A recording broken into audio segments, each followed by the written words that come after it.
The Great Hall on Nexus Prime had never seen so many different species in one place. Admiral Kethver stood at the center podium, his blue skin gleaming under the bright lights. His forearms moved as he spoke, pointing to the large star map. Floating above the assembly, fellow council members, Kethver began, his voice echoing through the massive chamber. We face a new threat from the Outer Rim. These creatures call themselves humans, and they come from a small world they name Earth. The 12 species that made up the Galactic Council listened carefully. Some had heard whispers about these new aliens, but most knew very little. The Chronari delegate, a tall being with gray skin and large black eyes, leaned forward in his seat. "What makes these humans so dangerous?" asked Commander Vextel, the most respected military leader among the Chronari. "Surely they cannot match our combined fleets." Kethver touched a control pad, and the star map changed. Red dots appeared across several star systems. These are human settlements. 6 months ago, there were only 3. Now there are over 40. They expand faster than any species we have seen. A worried murmur spread through the hall. The reptilian Sarkoth representative hissed softly. "How is this possible? Do they breed like insects?" "No," Kethver replied. "Our scouts report they reproduce slowly, like most intelligent species. But they build ships quickly. And their ships are ... different."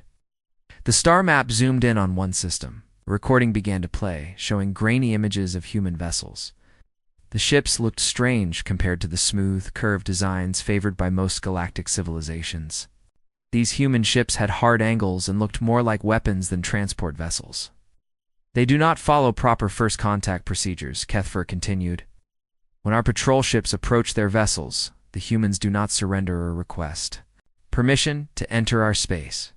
They simply state their business and continue on their path." This caused an uproar among the council members.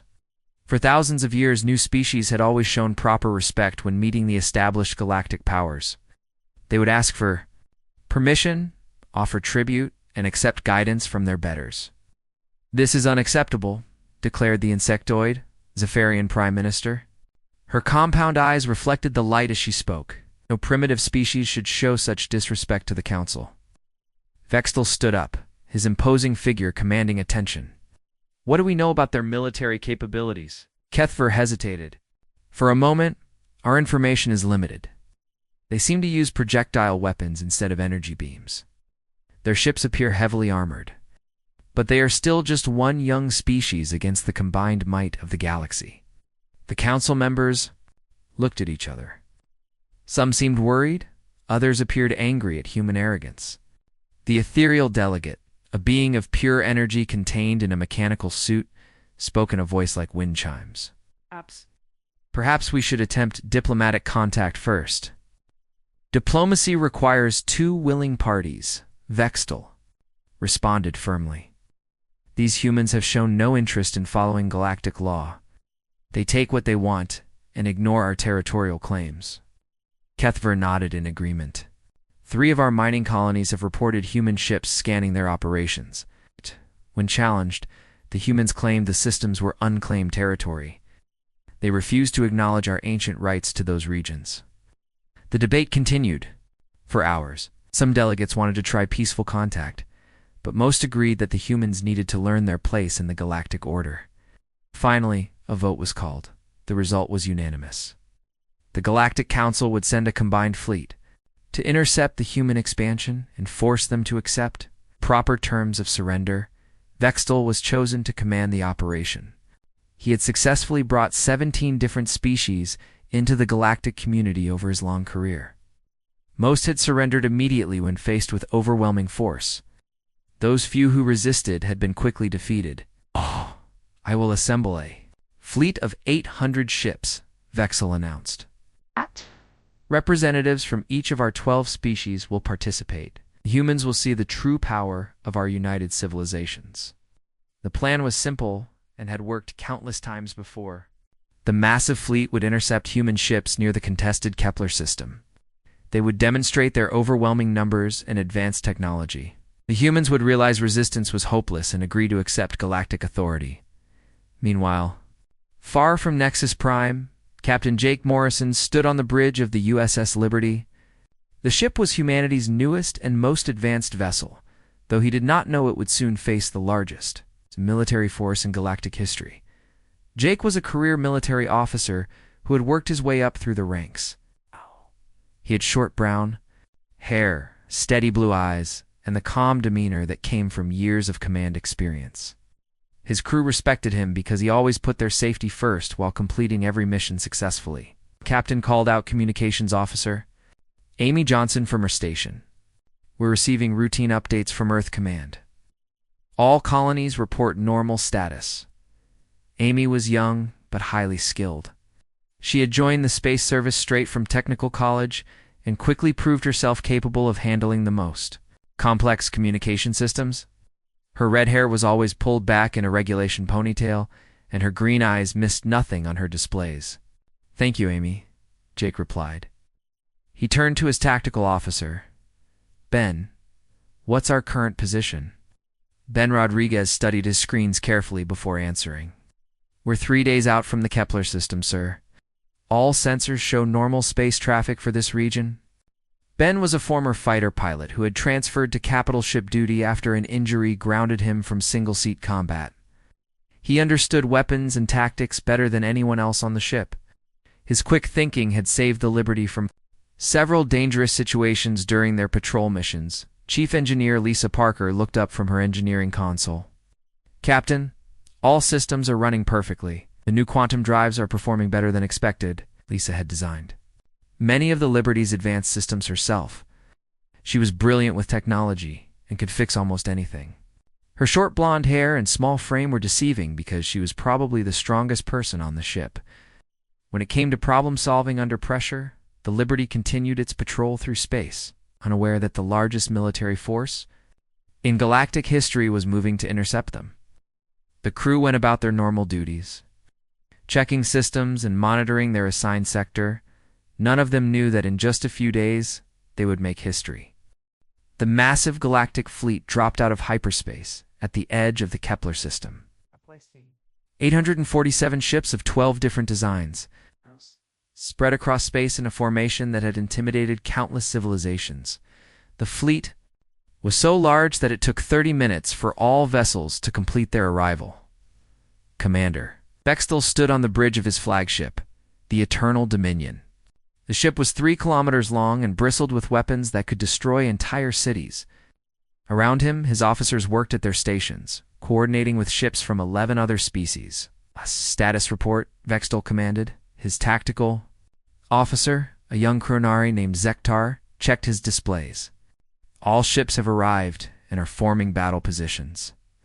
The Zephyrin wings are taking the outer flanks. Surkoth heavy cruisers are moving to the center formation." Vexel nodded with satisfaction. His fleet represented the combined military might of the galaxy's most powerful civilizations. No single species had ever faced such overwhelming force and continued to resist.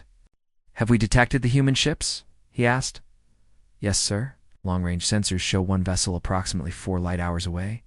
It appears to be moving toward our position." Vextel was surprised. "One ship? Are you certain?" "His readings confirmed, sir. Single contact. The vessel appears to be roughly 2 kilometers in length. It shows no signs of turning away despite our fleet's presence."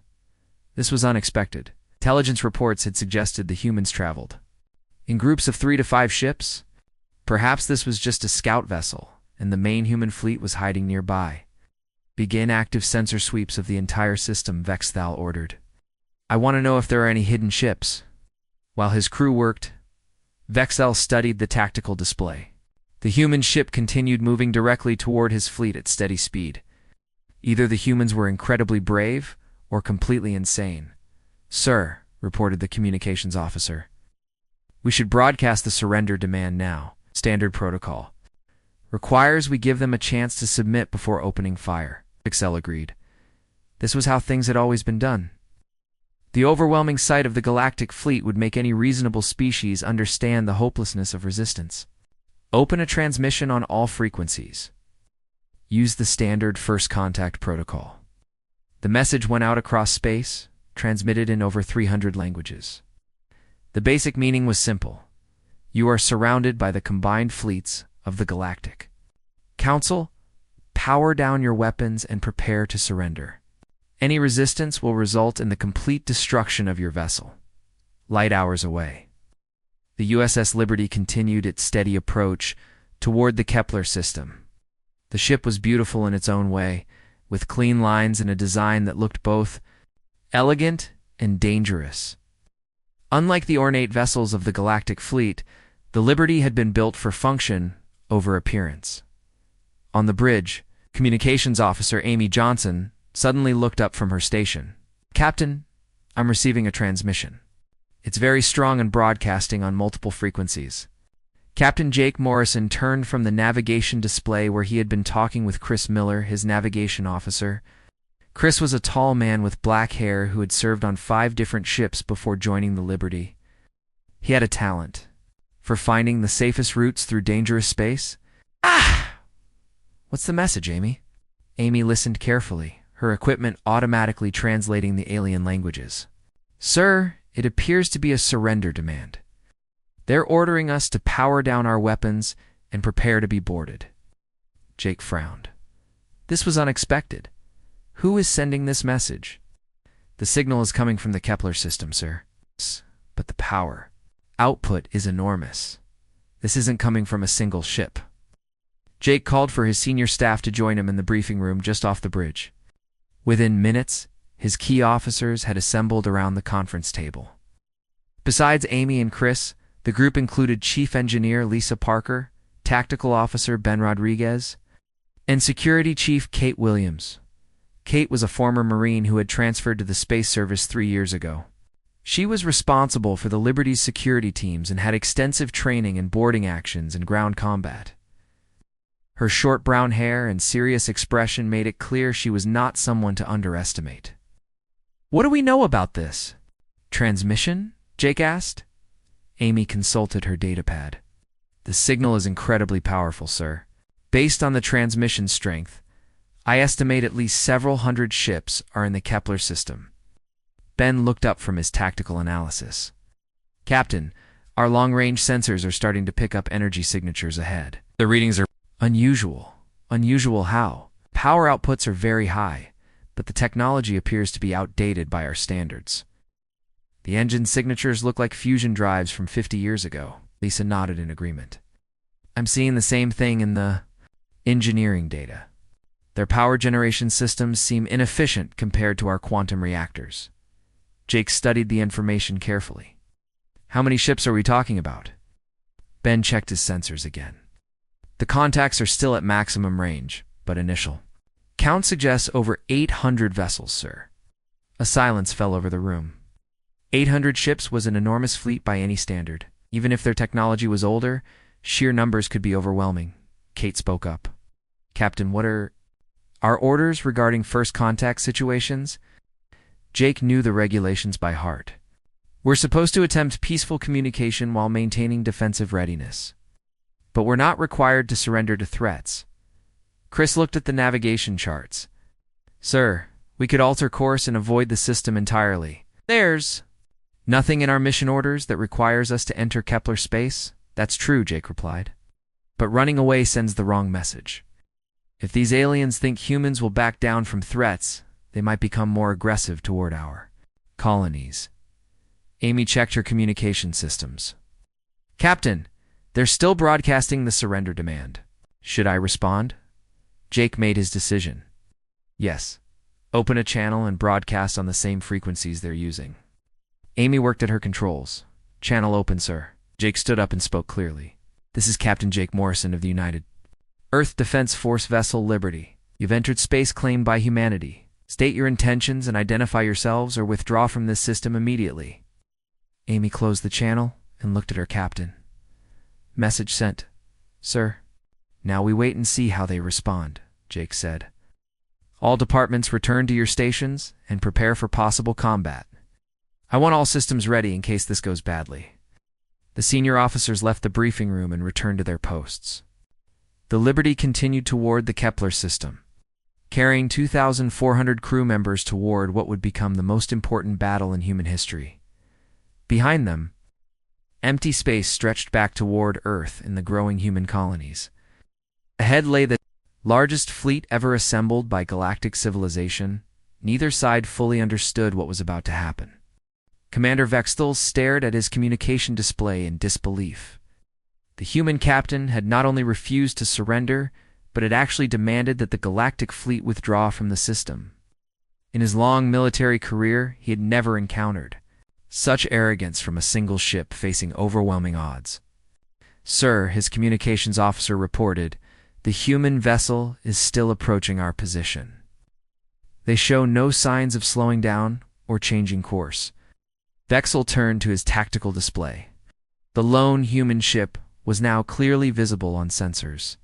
A sleek vessel that looked different from anything in the galactic fleet. Where their ships had smooth curves and decorative elements, the human ship appeared to be built purely for war. "What is their estimated time of arrival?" he asked. "At current speed, they will reach weapons range in 12 minutes, sir." Vexel considered his options. The humans had been given a chance to surrender peacefully, but they had chosen defiance instead. Now, he would have to demonstrate the consequences of challenging galactic authority. "Send orders to the first wave," he commanded. 200 ships are to move forward and engage the human vessel. We will show them what happens to those who refuse the Council's mercy. The first wave consisted of the fastest ships in the fleet. Zephyrian attack cruisers, Sarkoth destroyers, and Chronari battle frigates moved ahead of the main formation. Their mission was simple: disable the human ship without destroying it completely. The humans needed to survive long enough to witness their defeat and accept surrender terms. On the Liberty's bridge, Tactical Officer Ben Rodriguez watched his sensors with growing concern.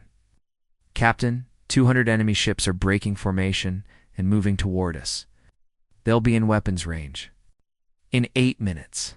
Captain Jake Morrison stood calmly behind his command chair, studying the tactical display. The approaching alien ships were spread across a wide formation, clearly intending to surround the Liberty and attack from multiple angles. "All hands, battle stations," Jake announced over the ship's communication system. "This is not a drill. All crew members report to combat positions immediately." Throughout the Liberty, 2,400 crew members rushed to their assigned stations. In engineering, Chief Engineer Lisa Parker checked the ship's power systems one final time. The quantum reactors were running at optimal efficiency, providing more energy than the ship had ever used in training exercises. "Engineering to bridge," Lisa's voice came over the intercom. "All systems are ready, Captain. Weapons, shields, and drives are operating at maximum capacity." "Thank you, Lisa," Jake replied. He turned to Ben. "What's our weapon status?" Ben checked his displays. "Particle beam arrays are charged and ready. Point defense systems are online. All missile tubes are loaded with our newest warheads." Security Chief Kate Williams reported from her station. "Damage control teams are standing by on all decks, sir." "Medical bay is prepared for casualties." Jake nodded. "Amy, any further communications from the alien fleet?" Communications Officer Amy Johnson shook her head. "Nothing since their original surrender demand, sir. They appear to be maintaining radio silence, and they've made their choice," Jake said quietly. "Ben, as soon as they enter weapons range, you are authorized to engage. Target their lead ships first." The Liberty continued its steady approach toward the alien fleet. The ship's experimental systems hummed with barely contained energy as they prepared for the first real test of human military technology against alien forces. "Contact in 60 seconds, Ben reported. "Enemy ships are spreading into attack formation." Jake watched the display as the alien vessels moved into position. Their tactics were textbook perfect, exactly what he would expect from a professional military force. Unfortunately for them, the Liberty had capabilities they could not imagine. 30 seconds to weapons range, Ben called out. "All stations report ready for combat," Kate announced. 10 seconds, Ben counted down. 5.4.3.2 1. Enemy ships are firing. The first alien salvo lit up space around the Liberty. Plasma torpedoes and energy beams struck the ship's shields, creating brilliant flashes of light. The bridge shook slightly as the defensive systems absorbed the impact. "Damage report," Jake called out. "Shields holding at 96%, Ben reported. "Minor fluctuations in the outer shell, but no significant damage." Jake was impressed by how well the Liberty's defenses handled the alien weapons. The enemy fire was powerful, but seemed to lack the focused intensity needed to penetrate modern human shielding. "Return fire," Jake commanded. Ben's hands moved quickly across his controls. Firing particle beam array, the Liberty's main weapons. Unleash streams of concentrated energy that crossed the distance to the alien ships in seconds. The particle beams struck the Ledzephorian cruiser directly in its central section, cutting through its shields and armor. Like they were made of paper, the alien ship exploded in a brilliant flash that temporarily blinded sensors across both fleets. When the light faded, nothing remained but expanding debris. "Direct hit," Ben reported with satisfaction. "Target destroyed." But he was already acquiring the next target. The Liberty's computer systems calculated firing solutions faster than any human could think, automatically adjusting for the movement of enemy ships. "Firing again," Ben announced. More particle beams lanced out from the Liberty, striking 3 more alien vessels simultaneously. 2 Sarkoth destroyers and a Chronari. Frigate disappeared in explosions that lit up the darkness of space. On the Eternal Dominion, Commander Vextel watched in horror as his first wave began to disintegrate. In less than 30 seconds, the human ship had destroyed 4 of his vessels, with what appeared to be effortless ease. "How is this possible?" he demanded. "What kind of weapons are they using?" His tactical officer studied the sensor readings. "Sir, the energy output from their weapons is beyond anything in our databases. The particle density is at least 3 times higher than our most advanced beam weapons." More explosions lit up space as the Liberty continued its systematic destruction. Of the first wave, the human ship moved through the alien formation like a predator among prey, its weapons striking with deadly accuracy. "Sir," the communications officer reported, "we're receiving panic signals from the first wave commanders. They're requesting immediate support." Vextel realized that his carefully planned demonstration had become a disaster. The humans were not being overwhelmed by superior numbers. Instead, they were destroying his ships faster than his crews could react. "Signal the second wave," he ordered desperately. "All ships, full attack. Destroy that human vessel immediately." But, even as he gave the order, Vexel began to understand that he had made a terrible mistake. The humans were not primitive barbarians who could be easily intimidated. They were something far more dangerous than anyone in the galaxy had imagined. The second wave of alien ships rushed toward the Liberty with desperate fury. Commander Vextel had ordered over 300 vessels to attack at once, hoping that sheer numbers would overwhelm the human ship's defenses. The space around the Liberty filled with plasma fire, energy beams, and missile trails as the largest coordinated attack in galactic history began. Captain Jake Morrison stood firmly on his bridge as the ship shook under the massive bombardment. The lights flickered briefly, but the Liberty's systems held steady. His crew worked with calm efficiency despite facing impossible odds. "Shields down to 78%, Ben Rodriguez reported from his tactical station, but holding steady. "Their weapons aren't penetrating our defensive grid." "Engineering status," Jake called out. Chief Engineer Lisa Parker's voice came over the intercom. "Captain, I'm rerouting power through the backup conduits. We can maintain full weapons output for at least another hour at this rate." Jake nodded. The Liberty had been designed to fight outnumbered, and every system reflected that philosophy. While the alien ships relied on overwhelming their enemies quickly, human vessels were built to endure long battles and keep fighting. Ben continued. "Targeting their capital ships. Focus on anything larger than a cruiser." "Understood, sir," Ben replied. His hands moved across the weapons controls with practiced skill, acquiring new targets now. The Liberty's particle beam arrays swiveled to track multiple enemy ships simultaneously. The targeting computers calculated firing solutions while compensating for the ship's movement through the alien formation. When Ben pressed the firing controls, 6 different beams lanced out in different directions. A massive Sarkoth battleship took 3 direct hits to its engine section and exploded. in a ball of fire that consumed two nearby frigates. Another beam sliced through a Zephyrian heavy cruiser from bow to stern, splitting the ship in half. The remaining beams found their targets among the smaller vessels, each shot resulting in another enemy ship destroyed. 12 enemy vessels destroyed in that salvo, Ben reported. Acquiring next targets. Navigation Officer Chris Miller worked to keep the Liberty positioned optimally within the enemy formation. His job was to make sure the ship could fire on as many targets as possible while avoiding concentrated enemy fire. Coming about to heading 270, Chris announced, and this will give us clear shots at their command vessels. The Liberty moved through space with grace that surprised the alien commanders. Most large warships were slow and clumsy, but the human vessels seemed to dance between enemy formations. Its advanced drive systems allowed maneuvers that should have been impossible for a ship of its size. Security Chief Kate Williams monitored damage control teams throughout the ship. Captain, we have minor hull breaches on decks 12 and 15, but the repair teams have them sealed. No casualties reported. Good work, Jake replied. He watched the tactical display as more alien ships moved to attack positions. Amy, are you picking up any enemy communications? Communications Officer Amy Johnson listened to the intercepted alien transmissions. Yes, sir.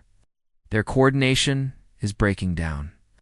Individual ship commanders are requesting new orders, but their fleet command isn't responding quickly enough.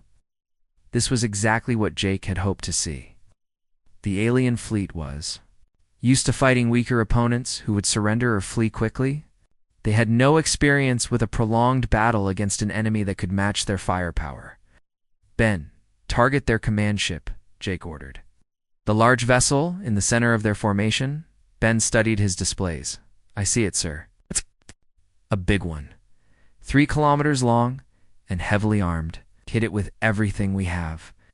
The Liberty's main particle beam array concentrated all its power into a single devastating blast. The focused energy beam struck the Eternal Dominion directly. Amidships, cutting through its shields and armor like they were made of glass, the massive alien flagship shuddered under the impact. Losing power to half its systems. On the bridge of the Eternal Dominion, Commander Vexel was thrown to the floor as his ship took the devastating hit. Emergency lights flickered on as main. Power failed throughout large sections of the vessel. Damage report, he shouted over the sound of alarms. Sir, we've lost engines 2 through 5, his engineering officer reported. Hull breaches on multiple decks. Weapons array is down to 30% capacity. Vexel pulled himself back to his feet and stared at the tactical display. In less than 3 minutes of battle, the human ship had destroyed over 40%. Of his fleet, ships that had served the galaxy for decades were being swept away like debris in a storm. How many ships have we lost? He asked quietly.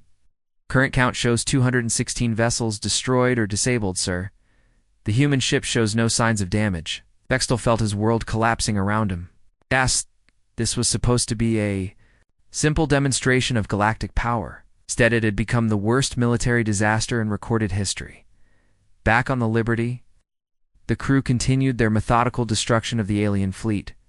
The ship's automated systems worked perfectly, managing power distribution, targeting calculations, and defensive measures without human intervention. This allowed the crew to focus on strategy and tactics rather than basic ship operations. Captain Ben reported, enemy ships are starting to break formation. Some are attempting to retreat. Jake watched as several alien vessels turned away from the battle and began accelerating toward the edge of the system. He understood their panic, but he couldn't let them escape to report human capabilities to their home worlds. Pursue the fleeing ships, he ordered. We can't allow them to carry intelligence back to their fleets. The Liberty's superior speed allowed it to catch the retreating alien vessels easily. One by one, the fleeing ships were destroyed or disabled before they could escape to hyperspace. Sir, Amy called out, I'm receiving surrender transmissions from multiple enemy vessels. They're requesting terms. Jake considered this development. His orders were to protect human space and demonstrate Earth's military capabilities. He had certainly accomplished both objectives. How many enemy ships are still functional? He asked. Ben checked his sensors. Approximately 200 vessels remaining, sir. Most have powered down their weapons. Jake made his decision. Signaled the enemy fleet. Tell them to maintain their current positions and prepare to be escorted to human space for negotiations. Battle was over. In just over 4 minutes, a single human warship had defeated the largest military force ever assembled by galactic civilization. The age of human expansion had begun with overwhelming victory. At exactly 4 minutes and 12 seconds after the first shot was fired, Commander Vextel made the hardest decision of his military career. His flagship was badly damaged. Over half his fleet was destroyed, and the human warship showed no signs of slowing down its devastating attack. Open a channel to all ships, he ordered his communications officer with a heavy heart. Channel open, sir. Vextel took a deep breath. All vessels, this is Fleet Commander Vextel. Fixed fire immediately. Power down all weapons and prepare to surrender. This battle is over. The order went out across the scattered remains of the once mighty galactic fleet. Ship after ship powered down their weapons and raised white surrender flags on their communication arrays. The greatest military force in known history had been defeated by a single human vessel. On the Liberty's bridge, Captain Jake Morrison watched the enemy ships surrender with mixed feelings. He felt proud of his crew's performance, but sad about the destruction they had been forced to cause. War was never something to celebrate, even when victory was complete. Captain Communications Officer Amy Johnson reported, "We're receiving surrender signals from all remaining enemy vessels. They're requesting terms and asking for medical assistance." Jake nodded. "Signal our acceptance of their surrender. Tell them we will provide humanitarian aid to damaged ships." He turned to his crew. "Good work, everyone. Stand down from battle stations, but maintain defensive readiness." The bridge crew began shutting down weapon systems and returning the ship to normal operations. Ben Rodriguez saved his targeting data while Chris Miller plotted courses to the damaged alien vessels. Security Chief Kate Williams organized teams to help with rescue operations. "Lisa," Jake called over the intercom. "What's our status?" Chief Engineer Lisa Parker's voice came back immediately. "All systems functioning normally, Captain. We used about 40% of our total power reserves. The quantum reactors are running cool and steady." Jake was amazed at how well the Liberty had performed. The ship had faced nearly 1,000 enemy vessels and emerged almost completely undamaged. Human engineering had proven itself superior to anything the galaxy could produce. "Amy, send a message to Earth Command," Jake ordered. "Priority 1 transmission. Tell them we've made contact with a galactic civilization and achieved complete military victory. Request immediate diplomatic support." Amy worked at her controls. "Message sent, sir. Earth Command should receive it in approximately 6 hours." Jake turned his attention to the humanitarian crisis developing around them. Hundreds of alien ships were damaged, and thousands of crew members needed medical attention. The Liberty had medical facilities, but they were designed for human physiology. "Kate, organize rescue teams," he commanded. "Work with our medical staff to determine how we can help the wounded aliens. We may not know their biology, but we can provide basic emergency supplies." Kate saluted. "Yes, sir. I'll coordinate with Dr. Ryan Clark to see what we can do." Dr. Ryan Clark was the Liberty's chief medical officer, a skilled doctor who had served on 3 different ships before joining the crew. He was tall and thin with gray hair and kind eyes that made patients trust him immediately. His medical bay was about to face its biggest challenge yet. Over the next several hours, the Liberty moved from ship to ship in the scattered alien fleet. Human rescue teams transported emergency supplies, medical equipment, and temporary hull patches to vessels that needed immediate help. The aliens were amazed by the generosity shown by their conquerors. "Commander, Vexel was brought aboard the Liberty for medical treatment and surrender negotiations." As he walked through the human ship's corridors, he was struck by the differences between human and galactic design. Everything was efficient and functional. Built for purpose rather than show, Jake met the alien commander in the Liberty's main conference room. Vexel was impressive even in defeat, a tall figure with dignity that commanded respect. His forearms were bandaged from injuries sustained during the battle, but his eyes remained alert and intelligent. "I am Captain Jake Morrison," Jake said, offering his hand in the human gesture of greeting. Vextel studied the extended hand before carefully shaking it with one of his own. "I am Commander Vextel of the Chronary Fleet. I must ask, Captain Morrison, how many ships does humanity possess like yours?" Jake smiled slightly. "That information is classified, Commander, but I can tell you that the Liberty is not unique." This was not entirely true. The Liberty was actually the most advanced ship in the human fleet, but Jake saw no reason to share that detail with his prisoner. "I see," Vextel replied quietly. "Then my people have made a grave error in judgment." "Perhaps," Jake agreed, "but this doesn't have to end in more conflict. Humanity is interested in peaceful relations with your civilizations." Vexel looked surprised. "After what has happened here? After we attacked your ship without provocation, you gave us a chance to surrender first?" Jake pointed out. "That suggests your people have honor, even if your leaders made poor decisions." Two commanders talked for several hours, with Vextel explaining the structure of the Galactic Council and Jake describing humanity's rapid expansion into space. Both began to understand that the galaxy was about to change forever. Meanwhile, news of the battle spread throughout both human and alien space.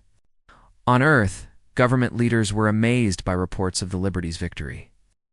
In the galactic capital, the council members faced the reality that their position of dominance was ending. Emergency sessions convened on dozens of worlds as species that had ruled the galaxy for millennia suddenly found themselves facing a new and superior power. Some wanted to continue fighting, but most recognized that resistance would only lead to more devastating defeats. Jake completed his report to Earth Command while the Liberty escorted the surrendered alien fleet toward human space. His message was simple but revolutionary. Humanity was no longer alone in the universe, and they had announced their presence with overwhelming strength. The Liberty continued its patrol mission, now accompanied by 200 alien vessels carrying diplomats instead of warriors. The ship that had won the 4-minute war was leading a convoy toward negotiations that would reshape the balance of power across the galaxy. Captain Jake Morrison stood on his bridge, looking out at the stars that no longer seemed so empty. Humanity had taken its first step onto the galactic stage, and that step had shaken the foundations of civilizations that had existed for these thousands of years. The age of human expansion had begun with victory so complete that it would be remembered forever. As the day the galaxy changed hands in just 4 minutes, the stars had belonged to the Valanthi Dominion for 10,000 years. Their empire stretched across 300 systems, and in all that time, no species had ever truly challenged them. They were the masters of their corner of the galaxy, and they intended to keep it that way. High Commander Ithraval stood on the observation deck of his flagship, the Eternal Silence. He was tall for his kind, nearly 3 meters of pale blue skin and thin limbs. His 4 eyes, arranged in a diamond pattern on his elongated face, stared out at the endless darkness of space. Behind him, the soft hum of the ship's systems provided a constant reminder of Valanthi power. "You wish to see me, High Commander?" a voice said from behind. Ithraval did not turn around. He knew the voice. It belonged to strategic advisor Kethrani, one of the finest military minds in the Dominion. She had helped plan the conquest of 17 worlds. Her strategies had never failed. "I did," Ithraval said. "I have been reviewing the reports from our scouts in the outer sectors. There is something that concerns me." Kethrani moved to stand beside him. She was smaller than Ithraval, but her presence commanded respect. Her silver uniform bore the marks of 100 campaigns. "The humans," she said. It was not a question. "Yes, the humans." The word felt strange in Ithraval's mouth. Humans. Such a simple name for such a troubling species. They had appeared on the galactic stage only 2 centuries ago, a mere heartbeat in the life of an empire like the Dominion. And yet, in that short time, they had done something remarkable. They had expanded. Not slowly, as young species usually did, not carefully testing each step before taking the next. No, The humans had exploded outward from their home system like a plague. 12 systems in 200 years. Colony ships by the hundreds. Populations in the billions. They grow too fast, Ithraval said. It is not natural. Agreed, Kathrani replied. I have studied their expansion patterns. They do not follow the normal rules. Most young species take 1,000 years to colonize a single system beyond their own. The humans do it in decades. How is this possible? Kathrani was quiet for a moment. When she spoke, her voice was careful. They breed quickly. Their lifespans are short, perhaps 80 of their years on average. But they reproduce at an alarming rate, and they are adaptable. They settle on worlds that other species would consider marginally habitable. Worlds with extreme temperatures, worlds with thin atmospheres, worlds with heavy gravity. Ithraval finally turned to face her. You sound almost impressed. I am concerned, Kathrani corrected. A species that can thrive in such conditions is a species that will be difficult to contain. If we wait too long, they will become a true threat to the Dominion. This was the heart of the matter. Ithraval had been thinking the same thing for months now. The humans had not attacked any Valanthi interests. They had not made aggressive moves toward Dominion space. In fact, they seemed almost friendly, sending diplomatic messages and trade proposals. But Ithraval had not maintained the Dominion's power for 10,000 years by waiting for enemies to strike first. He had maintained it by crushing potential threats before they could grow strong enough to fight back. Gather the War Council, he said. It is time to discuss the human problem. The War Council met in the Great Chamber at the heart of the Eternal Silence. It was a room designed to intimidate, with walls of black stone and a ceiling that disappeared into darkness. Around a massive circular table sat the 12 most powerful military leaders in the Dominion. Ithraval stood at the head of the table, his hands clasped behind his back. On the wall behind him, a holographic display showed a map of the galaxy. A small cluster of systems was highlighted in red. Human space. You have all seen the reports, Ithraval began. The humans have expanded to 12 systems.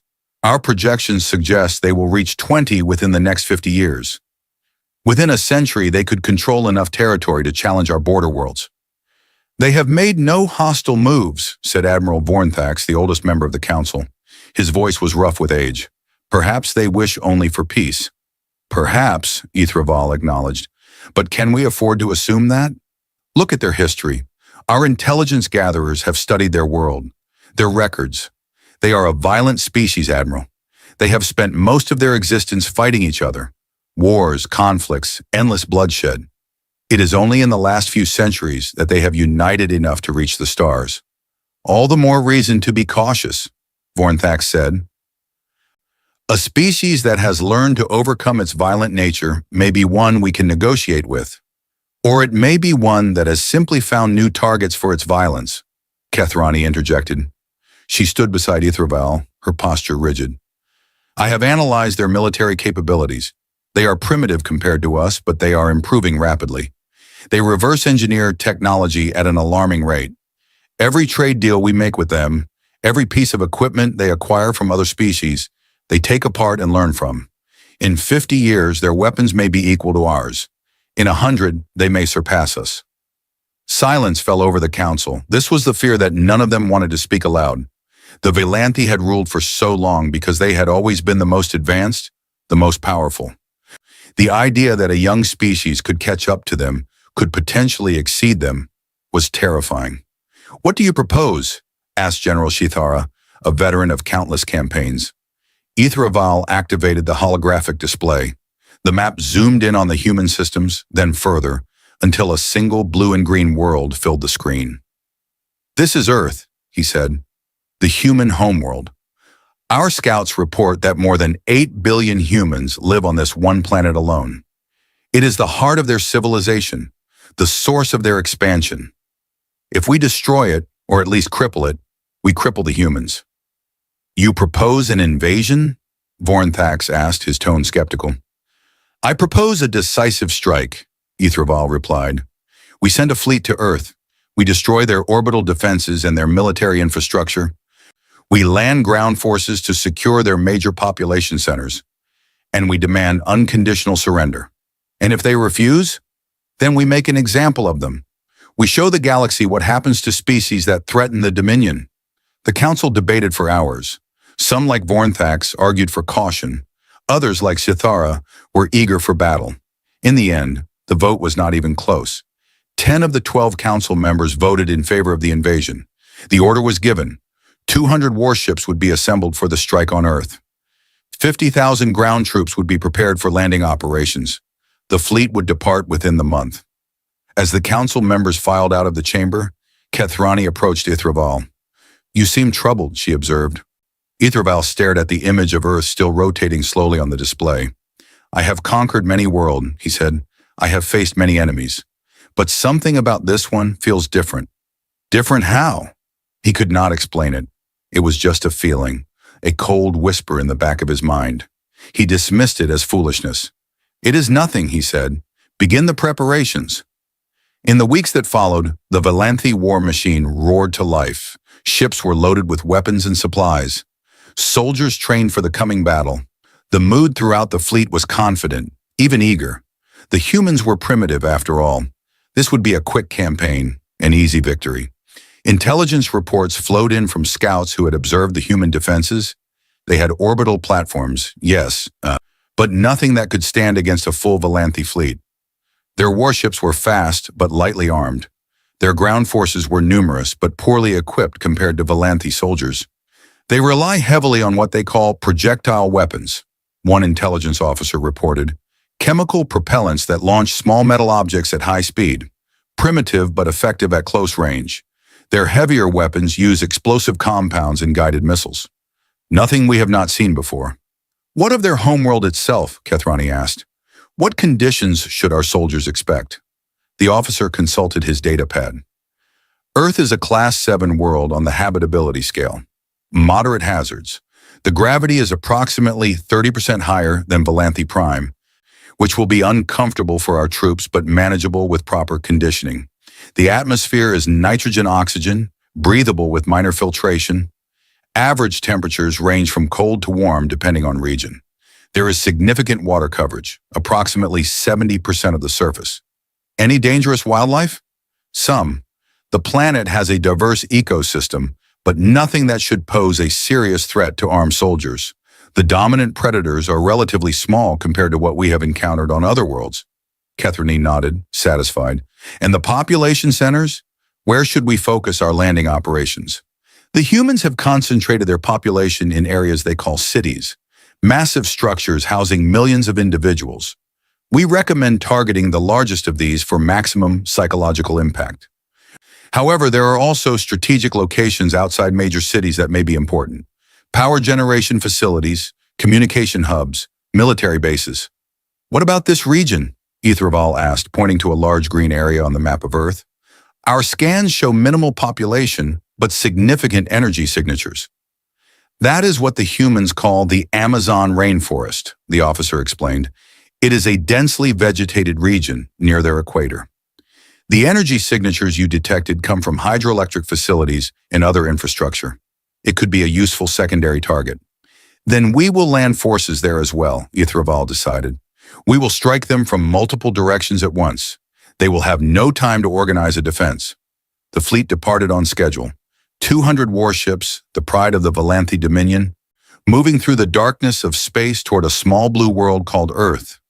On board were soldiers who had never known defeat, commanders who had never lost a campaign. They expected this to be just another conquest, just another victory to add to the long list of Valanthi triumphs. The journey took 3 weeks. The human systems had no defenses at the border, no way to stop the approaching fleet. By the time human sensors detected the Valanthi ships, it was already too late. The fleet was within striking distance of Earth.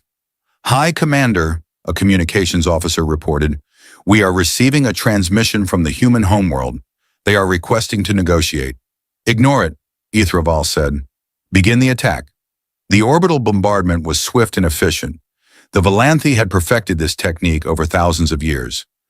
First, the defense platforms fell, their shields overwhelmed by concentrated fire from dozens of ships. Then the military satellites were destroyed, leaving the humans blind and helpless. Human warships scrambled to respond, But they were outnumbered and outgunned. They fought bravely, Ithravile had to admit. They fought with a ferocity that surprised him. But it was not enough. Within 6 hours, the space around Earth belonged to the Valanthi. Open a channel to the planet, Ithravile ordered. All frequencies. The communications officer nodded, and Ithravile began to speak. People of Earth, I am High Commander Ithravile of the Valanthi Dominion. Your orbital defenses have been destroyed. Your fleet has been eliminated. You are defenseless. I offer you this one chance to surrender. Lay down your weapons, submit to Dominion rule, and your lives will be spared. Resist, and you will be destroyed. He waited for the response. He expected panic, maybe pleading. He had seen it before on other worlds. The desperate cries of a defeated species begging for mercy. What he got was silence. Then after several long minutes, a single transmission came from the surface. It was audio only, a human voice speaking in their strange language. The translation software converted it instantly. This is the United Earth Government responding to the Valanthi Dominion. We have received your terms. Our answer is no. We will not surrender. We will not submit. If you want Earth, you will have to come down here and take it. Ithravile stared at the communications console in disbelief. Had he heard correctly? Had these primitives, these creatures whose entire military had just been destroyed in a matter of hours, actually refused to surrender? They are fools, Kethrani said quietly. They do not understand what they are facing. Then we will teach them, Ithravile replied. His voice was cold. Order the ground forces to prepare for landing. We will show these humans the price of defiance. He did not know it then, but he had just made the worst decision of his life. He was about to send his soldiers down to the surface of Earth, to the soil of a world that the Valanthi had classified as merely a moderate hazard. He was about to discover just how wrong that classification was, because the scouts who had observed Earth had done so from orbit. Their probes had scanned the surface from space, recording data about gravity and atmosphere and temperature. What they had not done, what they could not do, was actually land on the planet. No Valanthi probe had ever survived landing on Earth. And in the War Council meetings, in all the discussions about strategy and tactics and troop deployments, no one had thought to ask why. The dropships were loaded. The soldiers were ready. The invasion of Earth was about to begin. And far below, on the surface of the death world that had forged the human species, the real horrors waited. The dropship shook violently as it entered Earth's atmosphere. Inside, 40 Valanthi soldiers sat in their restraints, their weapons held tightly against their chests. They were members of the 3rd Assault Division, some of the finest troops in the Dominion. They had conquered a dozen worlds together. They feared nothing. Squad leader Rethanar checked his helmet seals one more time. The intelligence briefings had warned them about Earth's atmosphere, its heavy oxygen content that could cause problems for Valanthi lungs. His suit would filter the air, make it safe to breathe. Nothing to worry about. Through the small viewports, he could see nothing but fire. The friction of entry turned the air into flame, and the ship bucked and groaned under the stress. Rethanar had made atmospheric entries before, but something about this one felt different. The ship was fighting harder than usual, struggling against a gravity that seemed to grab at it with angry hands. Then they were through. The fire faded, and Rethanar got his first look at Earth. Green. That was his first thought. So much green. The land below was covered in vegetation. An endless carpet of plant life stretching to the horizon. Trees, the intelligence reports had called them. Primitive plants that grew tall and thick. The Amazon rainforest. 30 seconds to landing, the pilot announced over the intercom. Rethanar stood, and his soldiers followed. They moved to the exit ramp, ready to deploy the moment the ship touched down. This was routine. They had done it hundreds of times. The ship landed hard, harder than it should have. Rethanar stumbled, caught himself. The extra gravity. He could feel it pressing down on him, making every movement require more effort. His suit compensated somewhat, but it was still uncomfortable.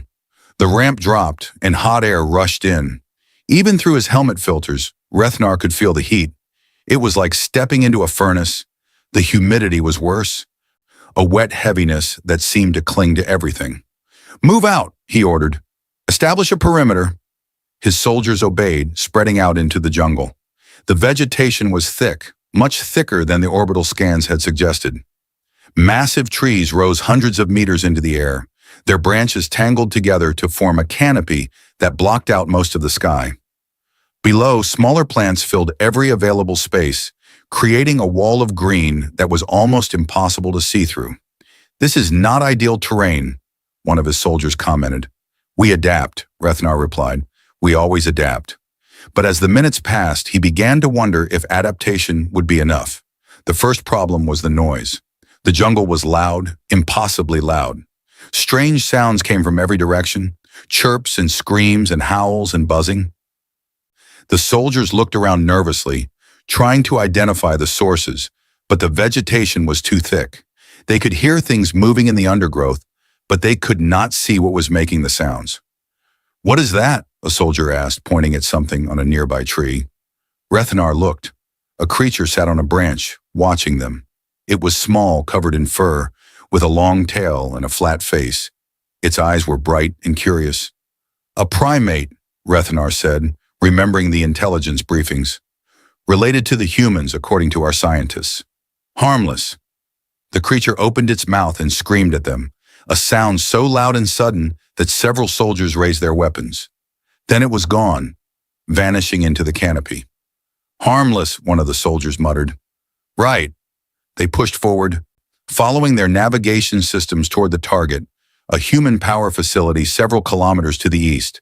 The going was slow. The vegetation resisted them at every step, and the gravity made the march exhausting. Soldiers who could normally operate for days without rest began to tire within hours, and then the insects found them. Rethnar felt the first one land on his hand. He looked down and saw a tiny creature, smaller than his fingernail, with wings and a long, needle-like mouth. Before he could react, it stabbed through a gap in his glove and into his skin. The pain was immediate and sharp. He swatted the creature away, but the damage was done. A small wound on his hand, already swelling and turning red. "What was that?" he demanded. "Unknown," his medic replied, scanning the wound. "Some kind of parasitic flying creature. It appears to have injected a compound into your bloodstream, possibly a mild toxin or anticoagulant." "Hey, what?" "It keeps your blood from clotting, makes the wound bleed more. The creature drinks the blood." Rethnar stared at his hand in horror. A creature that drank blood? What kind of world was this? But that was only the beginning. Within minutes, the insects were everywhere. Swarms of the blood-drinking creatures, clouds of them, descending on the soldiers from all directions. They found every gap in the armor, every tiny space where skin was exposed. The soldiers swatted and slapped, but there were too many. "Seal your suits completely," Rethnar ordered. "Nothing gets in." They obeyed, but the heat inside the sealed suits was unbearable. Soldiers began to overheat, their bodies unable to cool themselves in the humid air. 2 collapsed within the first hour. The medics had to unseal their suits to treat them, and the insects immediately attacked. "We need to keep moving," Rethnar said. "We cannot stay here." They pushed on, but the jungle seemed to fight them every step of the way. The ground was soft and wet, sucking at their feet. Roots tripped them. Vines tangled around their limbs. Strange plants brushed against their suits, leaving smears of sticky sap that attracted more insects. And then something grabbed Private Vethkin. One moment he was there, marching in formation. The next he was gone, pulled into the undergrowth so fast that no one saw what took him. His scream cut off almost immediately. "Defensive positions!" Rethnar shouted. "Find him!" They searched, pushing through the vegetation with their weapons raised. They found Vethkin 50 meters away, at the edge of a body of water they had not even known was there. What they found was not pretty. Something had him. Something huge and dark, mostly hidden beneath the murky water. Only its eyes were visible above the surface, cold and yellow, watching them with ancient hunger. It had Vethkin in its jaws and was dragging him under. "Fire!" Rethnar screamed. The soldiers opened up with everything they had. Energy bolts tore into the water, into the creature. It thrashed, releasing Vethkan, and for a moment they saw it clearly. A massive, scaled body, 4 stubby legs, a tail like a weapon. Its mouth was filled with teeth, more teeth than seemed possible. "What is that thing?" someone yelled. The creature submerged and disappeared. They pulled Vethkin from the water, but it was too late. His lower body was gone, bitten cleanly in half. His blood mixed with the muddy water, spreading in a dark cloud. Rethnar stared at the dead soldier, then at the still water where the monster had vanished. The intelligence reports had said nothing about this. Nothing about massive aquatic predators with teeth that could bite through Volanthi armor. "We need to call for support," his second-in-command said. "We need to complete the mission," Rethnar replied, but his voice lacked conviction. They moved away from the water, but the jungle offered no safety. The sounds around them seemed louder now, more threatening. Every shadow could hide a predator. Every pool of water could contain another monster. The next attack came from above. A soldier named Krixtal was walking beneath a large tree when something dropped onto him. It was a snake, but calling it a snake seemed inadequate. It was as long as 3 Volanthi laid end to end, thick as a soldier's torso, covered in scales that shimmered with colors. It wrapped around Krixtal before anyone could react, coiling tight, tighter, until they could hear his armor cracking. "Get it off him!" Rethnar shouted. They tried. They grabbed at the creature, tried to pull it away, but its strength was incredible. It squeezed, and Krixtal screamed, and then his screams stopped as his chest collapsed. In desperation, Rethnar drew his blade and began cutting. The snake's blood was cold and dark, spraying across his suit. It took nearly a minute to kill the creature, and by then Krixtal was dead. 2 soldiers lost in less than an hour, and they had not even seen any humans yet. "Commander," his communications officer said, "I am receiving reports from the other landing zones. They are experiencing similar problems, heavy casualties from wildlife and environmental hazards." "How heavy?" "The 3rd and 4th companies report 30% losses. The 7th company has lost contact entirely. 30%. Lost to animals and weather, not to human weapons, not to enemy soldiers, to the planet itself." Rethnar looked around at his remaining soldiers. They were scared. He could see it in their body language, in the way they jumped at every sound. These were veterans, warriors who had faced death on a dozen worlds, and they were scared of a jungle. But so was he. "Keep moving," he ordered. "We have a mission to complete." They did not make it far. The attack came from the trees, silent and fast. A blur of spotted fur, a flash of claws. Private Yethnal went down, screaming, something on top of him. Rethnar spun, weapon raised, and saw it clearly. It was a predator, a pure killing machine. 4 legs, a sleek body covered in golden fur marked with black spots. Its eyes were yellow and cold, and its claws were red with Volanthi blood. It looked at Rethnar with an expression that could only be described as hunger. He fired. The energy bolt caught the creature in the shoulder, and it roared, a sound that shook the trees. But it did not die. It leaped away, vanishing into the undergrowth, leaving Yethnal bleeding on the ground. "Medic!" Rethnar shouted, but the medic was already there. The wounds were deep, 4 parallel slashes across Yethnal's chest. The armor had slowed the claws but not stopped them. "He will live," the medic reported, "but he cannot continue." That made 3. 3 soldiers gone, and they were not even halfway to their objective. "What was that creature?" someone asked. "A jaguar," the communications officer replied, consulting his database. "A local predator. The intelligence report said they were relatively small and posed minimal threat." "Minimal threat?" Rethnar stared at the officer. "It just tore through military-grade armor." "The reports were based on orbital observation. They may have underestimated the capabilities of local wildlife." Underestimated. That was one word for it. Rethnar was beginning to think that the intelligence division had not understood this world at all. They established a temporary camp and called for medical evacuation. While they waited, Rethnar took stock of the situation. His squad had started with 40 soldiers. He was now down to 36, and several of those were injured. They had traveled less than 2 kilometers. Their objective was still several kilometers away, and night was falling. The sounds of the jungle changed as the sun went down. The daytime creatures fell silent, replaced by new sounds, clicks and chirps and howls that were somehow worse than what had come before. The darkness was absolute, the thick canopy blocking out any light from the stars. Even their night vision equipment struggled to penetrate the gloom. "Something is watching us?" a soldier whispered. Rethnar looked. Eyes. Dozens of eyes glowing in the darkness, surrounding their camp. The creatures stayed just outside the light of their emergency lamps, circling, waiting. "Hold position," Rethnar ordered. "Nothing gets past the perimeter." They made it through the night, but barely. 3 times something tried to enter the camp. 3 times they drove it back with weapons fire. In the morning, they found the bodies of the creatures they had killed. More of the spotted predators. A massive serpent. Something they could not identify. A creature with too many legs and mandibles that dripped with venom. The evacuation ship arrived at dawn. As Rethnar loaded the wounded aboard, he received a new message from High Commander Ithraval. "What is your status, squad leader?" Rethnar hesitated. What could he say? That his elite soldiers were being torn apart by wild animals?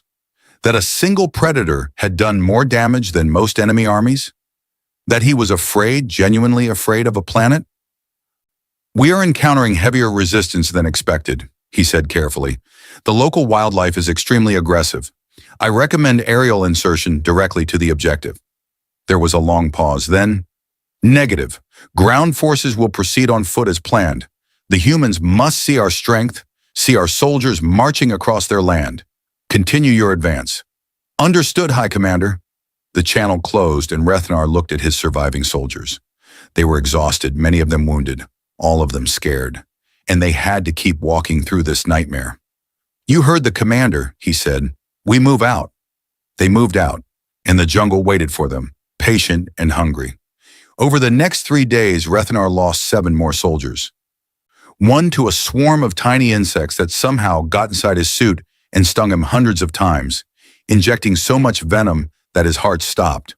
2 to something in the water, a school of small fish with teeth like razors that stripped them to the bone in minutes. 1 to a plant that released a cloud of spores when disturbed, spores that took root in his lungs and began to grow. A plant. One of his soldiers was killed by a plant. The others were taken by predators, by accidents, by the simple crushing weight of gravity and heat and exhaustion. By the time they finally reached their objective, the human power facility, Rethnar had only 23 soldiers left, less than 60% of his original force, and they had not encountered a single human enemy. What they found at the facility broke whatever remained of their morale. The humans were waiting for them, not with an army, not with heavy weapons. Just a few dozen humans in light armor, standing calmly behind simple barricades. They did not look scared. They looked almost amused. "Valanthi soldiers," one of them called out in accented Galactic common. "You have come a long way. You must be tired." Rethnar raised his weapon. "Surrender the facility. You are outnumbered." The human laughed. Actually laughed. "Outnumbered? You started with 40 soldiers. How many do you have now?" The cold realization hit Rethnar like a physical blow. They knew. The humans knew exactly what the jungle had done to his squad. They had been watching. Maybe they had even been guiding the predators, attracting them with scents or sounds. "This is your world," Rethnar said slowly. "You knew what would happen to us." "Of course we did," the human replied. "We grew up here. We survived here. Do you have any idea what it takes to survive on Earth?" The human gestured at the jungle around